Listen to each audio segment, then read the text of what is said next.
Hello students, how are you? Welcome back to SBS English classes. We are here again to study part number 5. The Secret of Health, Success and Power. Written by James Allen.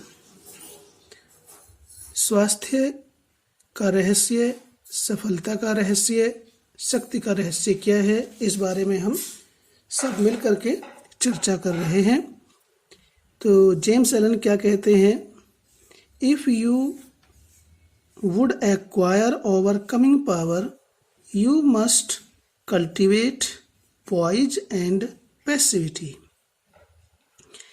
लेखक कहते हैं कि if you would acquire, यदि आप प्राप्त करना चाहते हो, ओवरकमिंग पावर, दूसरों पर विजय प्राप्त करना, विजय प्राप्त करने की शक्ति, यदि आप दूसरों पर विजय प्राप्त करने की शक्ति, ओवरकमिंग में होता है विजय प्राप्त करना, जीत हासिल करना, पावर में शक्ति, यदि आप दूसरों पर विजय प्राप्त करने की शक्ति प्राप्त करना चाहते हो तो यू मस्ट कल्टिवेट, तो तुम्हें विकसित करना चाहिए, निर्माण करना चाहिए, पॉइज एंड पैसिविटी, मानसिक संतुलन और शांति को विकसित करना चाहिए। अगर हम मन से शांत होंगे, संतुलित होंगे, तो हम निश्चित रूप से दूसरों पर विजय प्राप्त कर सकेंगे। तो इसलिए लेखक कहता है कि यदि आप दूसरों पर विजय प्राप्त करने की शक्ति प्राप्त करना चाहते हो तो आपको मानसिक संतुलन और शांति को विकसित करना चाहिए। क्या कहते हैं आगे? You must be able to stand alone, आपको अकेले ही खड़ा होने के लिए समर्थ होना चाहिए, योग्य होना चाहिए। एबल मीन्स योग्य, यू मस्ट बी एबल, तुम्हें समर्थ होना होगा, योग्य होना होगा। टू स्टैंड अलोन, अकेले ही खड़ा होने के लिए आपको योग्य होना पड़ेगा। All power is associated with immovability, immovability means दृढ़ता, एसोसिएटेड कनेक्टेड, समस्त शक्ति दृढ़ता से संबंधित है। यानी कि यदि व्यक्ति के अंदर दृढ़ता होगी, अपने संकल्प के प्रति दृढ़ता होगी, विचारों की दृढ़ता होगी, काम करने की दृढ़ता होगी, तो उस दृढ़ता से ही समस्त शक्तियां संबंधित हैं। आगे क्या कहते हैं writer? The mountain, the massive rock, the storm tried okay,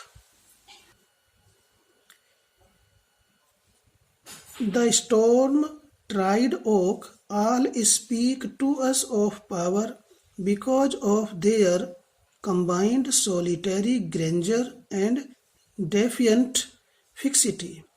लेखक कहते हैं कि द माउंटेन, पर्वत, द मैसिव रॉक, विशालकाय चट्टान, मैसिव कहते हैं विशालकाय, बहुत बड़े आकार को मैसिव कहा जाता है, of great size.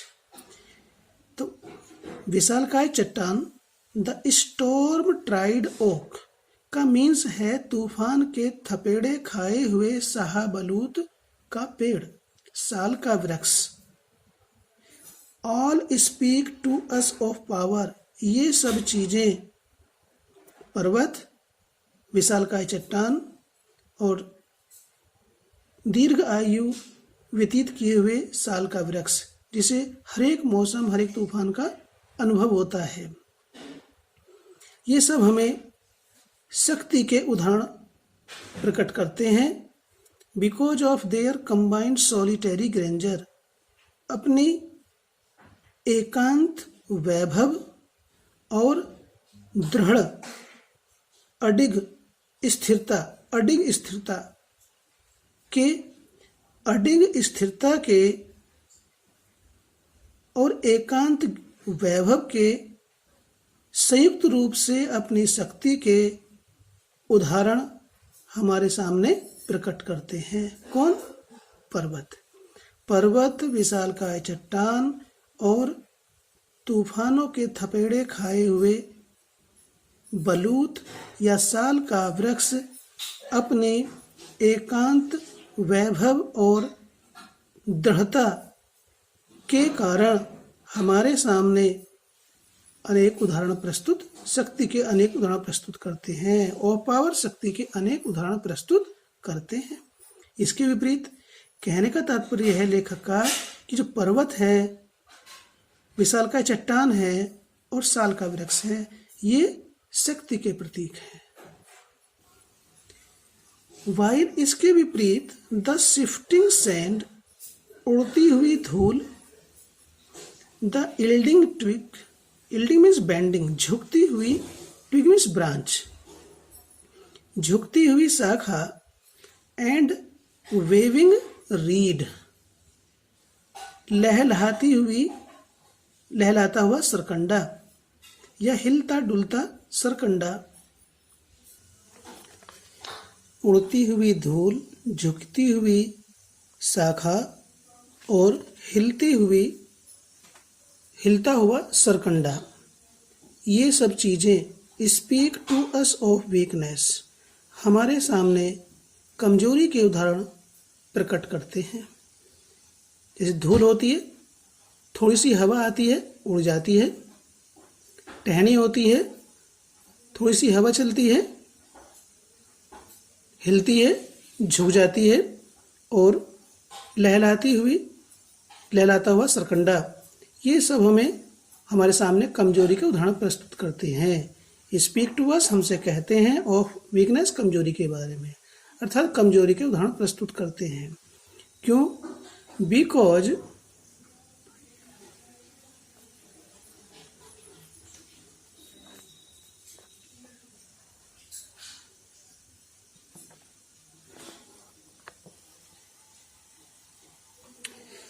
They are movable, क्योंकि ये विचलित होते हैं। एंड नॉन रेसिस्टेंट, और अस्थिर होते हैं। नॉन रेसिस्टेंट, अस्थिर, क्योंकि ये धूल, झुकती हुई टहनी, लहलाता हुआ सरकंडा, ये कमजोरी को उदाहरण प्रस्तुत करते हैं। और ये विचलित, क्योंकि ये विचलित होते हैं, स्थिर नहीं होते और अस्थिर होते हैं। And are utterly useless when detached from their fellows, और ये सब क्या होते हैं? Are utterly useless, utterly means पूर्णतः, यूजलेस व्यर्थ, बेकार। व्हेन डिटैच्ड मीन्स पृथक होना, अलग हो जाना, फ्रॉम देयर फेलोज अपने साथियों से। जब ये चीज़ें अपने साथियों से अर्थात अपने मूल स्थान से अलग हो जाते हैं तो इनका कोई महत्व नहीं होता है। उड़ती हुई धूल होती है, देखिए रेगिस्तान में धूल का एक पर्वत सा बना होता है, लेकिन हवा चलती है तो वह बिखर जाता है, कोई महत्व नहीं, कमजोरी का प्रतीक है। झुकती हुई टहनी और लहराता हुआ सरकंडा, ये सब जो है कमजोरी के प्रतीक हैं, कमजोरी के उदाहरण प्रस्तुत करते हैं। और जब ये अपने मूल स्थान से अलग हो जाते हैं, अपने साथियों से मीन्स अपने मूल स्थान से, तो इनका कोई भी महत्व नहीं रहता है। तो किस प्रकार से लेखक शक्ति और कमजोरी को यहाँ स्पष्ट करता है उदाहरणों के माध्यम से। He is the man of power who when all his fellows are swayed by some emotion or passion remains calm and unmoved। लेखक कहता है कि वह व्यक्ति शक्तिशाली होता है जो जब उसके सारे साथी, all his fellows, जब उसके सारे साथी are swayed means moved, प्रभावित होते हैं, by some emotion, किसी आवेग, और पैशन संवेग, तीव्र भावना। जब वह व्यक्ति शक्तिशाली होता है जो जब उसके सभी साथी किसी आवेग या संवेग से प्रभावित होते हैं और वह क्या होता है? रिमेन्स रहता है, काम, शांत, एंड अनमूव्ड और अडिग दृढ़ रहता है। तो होता क्या है, शक्तिशाली व्यक्ति की पहचान होती है कि वह शांत रहता है और अडिग रहता है, जबकि उसके अन्य सभी साथी किसी न किसी आवेग या तीव्र भावनाओं से क्या होते हैं, प्रभावित होते हैं। उनके ऊपर तीव्र प्रभाव होता है किसी न किसी आवेग या संवेग का। और शक्तिशाली व्यक्ति क्या होता है, वह शांत रहता है, दृढ़ रहता है, उसके मन में किसी प्रकार की अशांति नहीं होती, वह अस्थिर नहीं होता है, विचलित नहीं होता है। आगे क्या कहते हैं James Allen, he only is fitted to command and control who has succeeded in commanding and controlling himself. लेखक कहता है केवल वही व्यक्ति वह दूसरों को आदेश देने और नियंत्रित करने के योग्य होता है। फिटेड मीन्स एबल, उपयुक्त होता है। केवल वही व्यक्ति वह ही दूसरों को आदेश देने और नियंत्रण करने के योग्य होता है या उपयुक्त होता है जिसने हु हैज सक्सीडेड, जिसने सफलता प्राप्त की हो इन कमांडिंग, आदेश देने में, एंड कंट्रोलिंग, और नियंत्रित करने में, हिमसेल्फ, अपने आप को। जो व्यक्ति अपने आप को नियंत्रित रखता है, अपने आप को आदेश देता है, केवल वही व्यक्ति दूसरों को आदेश दे सकता है और उन्हें नियंत्रण में रख सकता है। हमने दूसरे को तो आदेश दे दिया, दूसरों को कंट्रोल में कर लिया, हम किसी को किसी कार्य को करने के लिए मना कर रहे हैं। ठीक है स्टूडेंट्स, मान लीजिए एक टीचर दूसरों को पबजी खेलने के लिए तो मना कर रहा है ना, और खुद पबजी खेलता है, तो भाई दूसरे उसका कहना कैसे मान लेंगे। और अब तो स्टूडेंट्स ये भी आ रहा है कि चाहे गुरु या बाप, पिता कुछ काम करे ना करे, लेकिन बेटा उस काम को जरूर करता है जो बाप करने के लिए मना करता है। तो ऐसी विचारधारा है और ऐसे बालक कभी जीवन में सफल नहीं होते हैं। ठीक है, उसी बात को लेखक यहाँ कहता है कि वे लोग ही दूसरों को आदेश और नियंत्रित करने के योग्य हैं, उपयुक्त हैं, जिन्होंने अपने आप को आदेशित और नियंत्रित किया है। आगे क्या कहते हैं, द हिस्ट्रिकल, बहुत ही भावुक लोग, द हिस्ट्रिकल, भावनात्मक लोग, द फियरफुल, कायर लोग, भयभीत लोग, द थॉटलेस, विचारहीन लोग, एंड फ्राइवोलस, मूर्ख लोग क्या होते हैं, अत्यधिक भावुक, कायर जिसे हम कहते हैं भयभीत लोग, विचारहीन लोग और मूर्ख लोग क्या होते हैं, लेट सच सीक कंपनी, ऐसे लोगों को दूसरे समर्थ लोगों का सहारा ढूंढने दो या लेने दो। अर्थात जो लोग अत्यंत भावुक होते हैं, डरे हुए होते हैं, विचारहीन होते हैं, मूर्ख होते हैं, वे दूसरे समर्थ लोगों का सहारा ढूंढते हैं, खोजते हैं। सीख मीन्स खोजना है, ढूंढना, कंपनी मीन्स संगति या सहारा। अन्यथा क्या होगा, और they will fall for lack of support, अन्यथा दे विल फॉल, वे गिर जाएंगे, फॉर लैक ऑफ सपोर्ट, सहारे के अभाव में, लैक मीन्स होता है अभाव, सहारे के अभाव में वो क्या है, गिर जाएंगे, अर्थात असफल हो जाएंगे। यदि उन्हें किसी को, जो ये अत्यंत भावुक लोग हैं, भयभीत लोग हैं, चिंतनहीन लोग हैं, मूर्ख लोग हैं, यदि इनको दूसरे लोगों का सहारा नहीं मिलता है तो ये क्या होता है, ये अपने कार्यों में असफल हो जाते हैं। तो इसलिए हमें क्या होना चाहिए, भावुक नहीं होना चाहिए, निडर होना चाहिए, चिंतनशील होना चाहिए, बट लेकिन द काम, शांत लोग, द फियरलेस, निडर लोग, द थॉटफुल, चिंतनशील, विचार करने वाले लोग, एंड ग्रेव, और गंभीर प्रकृति के लोग। Let such seek the solitude of the forest, उन्हें, फॉरेस्ट में जंगल, सॉलिट्यूड मीन्स एकांतवास, सीख मीन्स खोजने दो। ऐसे लोगों को कैसे लोगों को? जो शांत हैं, नीडर हैं, चिंतनशील हैं, गंभीर प्रकृति के लोग हैं, ऐसे लोगों को जंगल का एकांतवास ढूंढने दो। ऐसे लोग जंगल का एकांतवास ढूंढते हैं। द डेजर्ट, रेगिस्तान का एकांतवास ढूंढते हैं। एंड द माउंटेन टॉप, और पर्वत शिखर का एकांतवास ढूंढते हैं। देखिए, हमारे ऋषि महर्षि पर्वतों की चोटी पर जाकर बैठ करके तपस्या करते थे, तो उन्हें अनेक प्रकार की शक्तियां प्राप्त होती थी। रेगिस्तान में, जंगलों में बैठ करके एकांतवास में तपस्या करते थे, क्योंकि उनके अंदर क्या था? शांति, निडर, चिंतन और गंभीरता थी। इसलिए वे जंगल के एकांतवास, रेगिस्तान का एकांतवास, पर्वत शिखर का एकांतवास वे ढूंढते थे। And to their power more power will be added, और इस प्रकार से एकांतवास में रह करके वे अपनी और अधिक शक्ति में वृद्धि करते थे। अर्थात जंगलों में, रेगिस्तानों में, पर्वत के शिखर पर एकांतवास में रहना उनकी और अधिक शक्ति में वृद्धि करता है।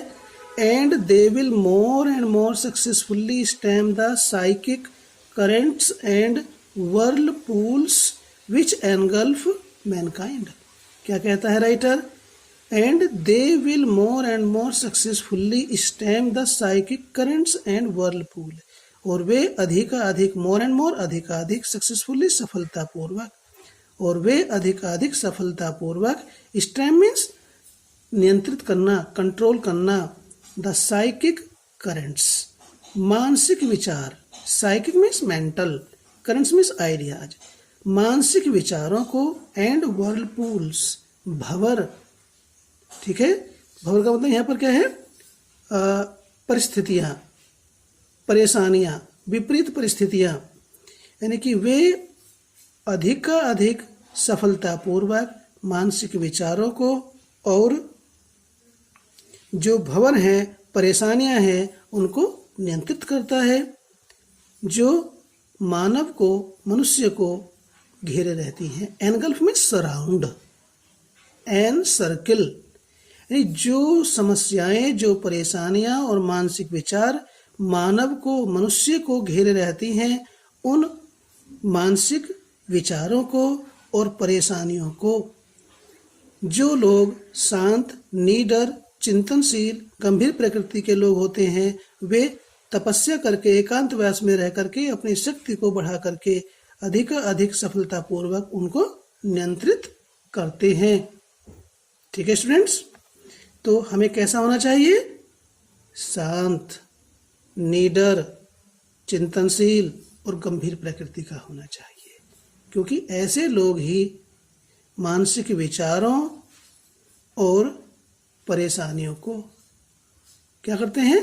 नियंत्रित करते हैं, काबू में करते हैं और उन पे विजय प्राप्त करते हैं।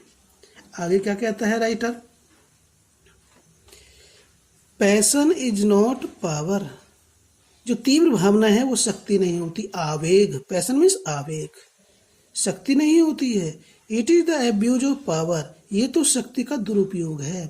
एब्यूज मीन्स मिसयूज, जैसे एब्यूज मीन्स गाली होता है, लेकिन यहाँ पर दुरुपयोग से है।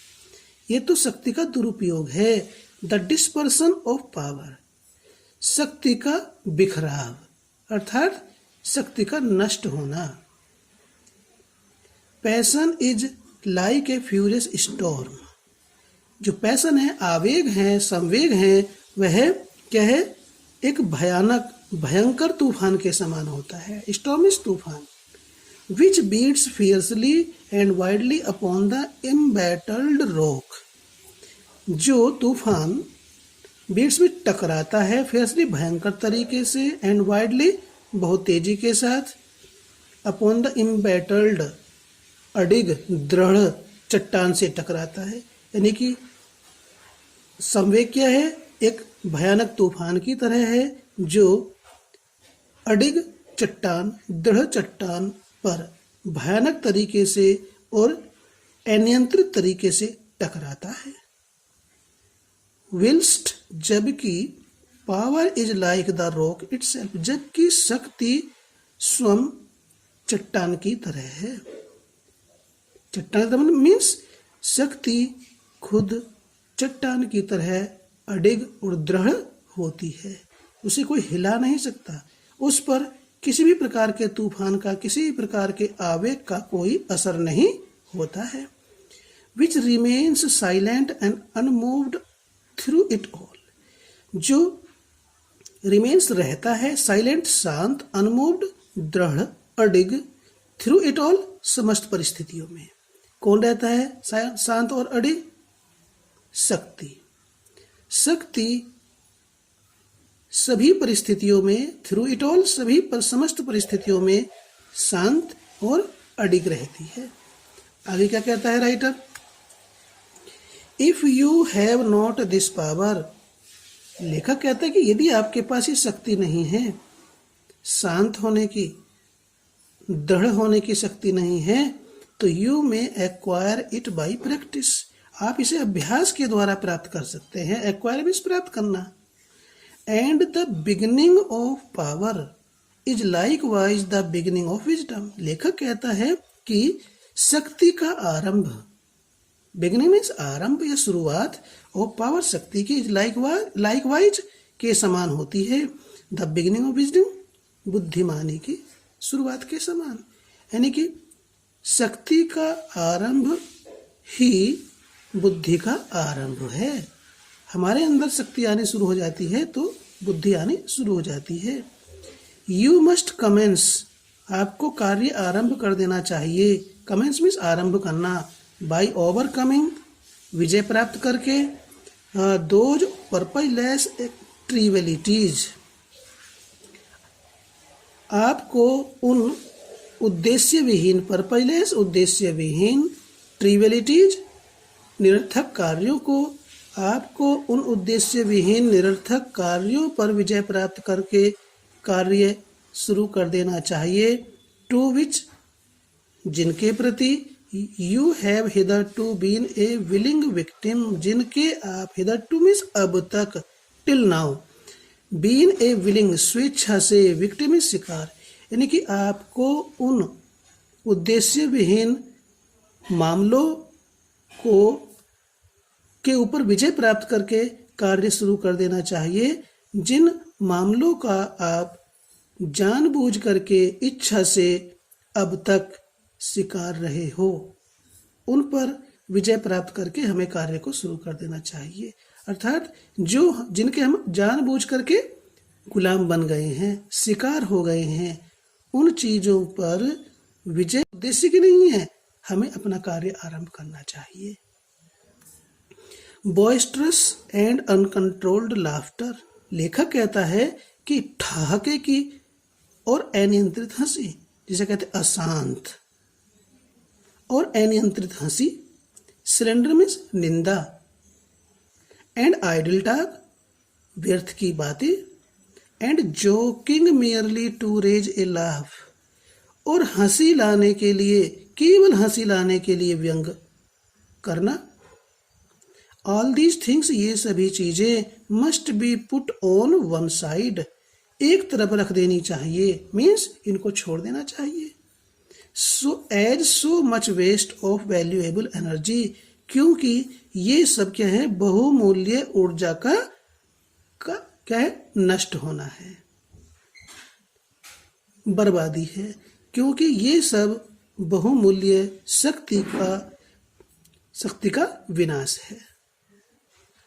तो इसलिए हम केवल ठहाके की हंसी लगाएं, अनियंत्रित हंसी लगाएं, लोगों की निंदा करें, व्यर्थ की बातें करें, केवल हंसी के लिए व्यंग करें, हंसी मजाक करें, तो ये सब चीजें हमें छोड़ देनी चाहिए, क्योंकि इनसे बहुमूल्य ऊर्जा का विनाश होता है। ऐसी सलाह हमें जेम्स एलन इस पार्ट में नंबर 5 में देता है कि हमें क्या काम करना चाहिए। ठीक है, इसका लास्ट पार्ट नंबर 6 में पुनः आपसे मिलते हैं। थैंक्स।